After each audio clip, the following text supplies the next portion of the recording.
తమ మనసులో దేవునికి చోటు నొల్లకపోయిరి గనక చేయరాని కార్యములు చేయుటకు దేవుడు భ్రష్ట మనసుకు వారిని అప్పగించెను. ప్రైజలా యూట్యూబ్లో ఈ వాక్యం వింటున్న ప్రతి ఒక్కరికి మన ప్రియమైన యేసుక్రీస్తు నామములో శుభములు తెలుపుకుంటున్నాను.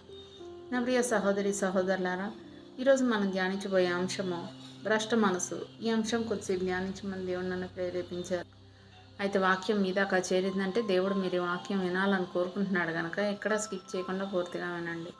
వాక్యం మీకు నచ్చినట్లయితే తప్పకుండా లైక్ చేయండి, షేర్ చేయండి, సబ్స్క్రైబ్ చేయండి, కామెంట్ చేయండి. మీ కామెంట్స్ నేను చదువుతాను.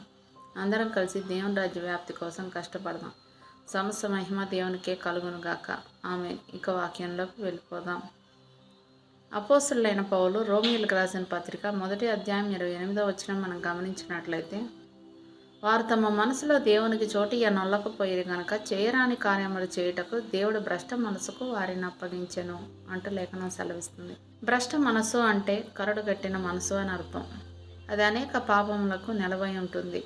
వారిలో ఎలాంటి మార్పుకు అవకాశం ఉండదు. అది కరగదు, దానికి చలనం ఉండదు. ఏ మనిషికైనా ఇలాంటి మనసు వస్తే ఇంకా వారిని బాగు చేయడం అనేది ఎవరి వల్ల కాదు.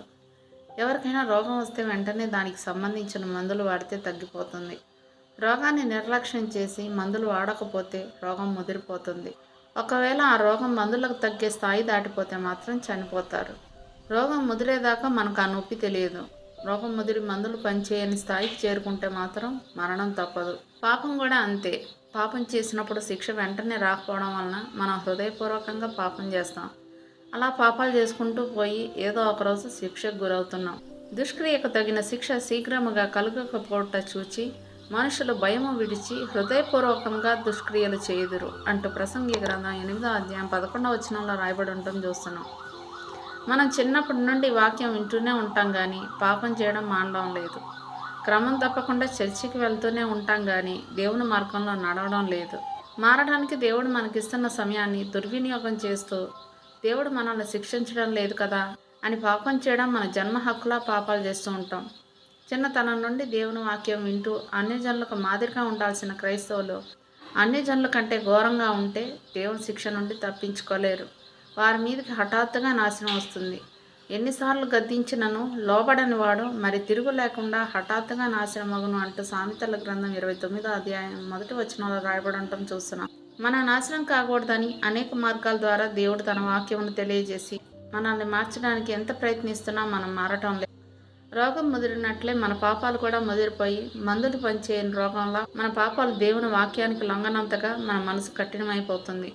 ఈ లోకభోగాలకు అలవాటు పడిన చాలామంది క్రైస్తవులు దేవుడు ఇప్పట్లో రాడులే, ఇంకొంతకాలం పాపం జీవిత చర్మాంకంలో మారుమనసు పొందుదాం అనుకుంటారు.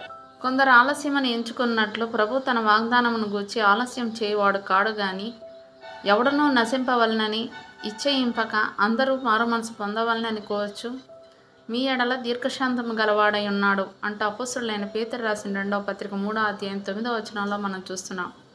మనం నశించిపోకూడదన్న దేవుని ప్రేమని, దీర్ఘశాంతాన్ని మనం అపార్థం చేసుకొని ఎప్పుడో దీర్ఘంగా మారదాంలే అనుకొని పాపపు జీవితంలో జీవిస్తాం.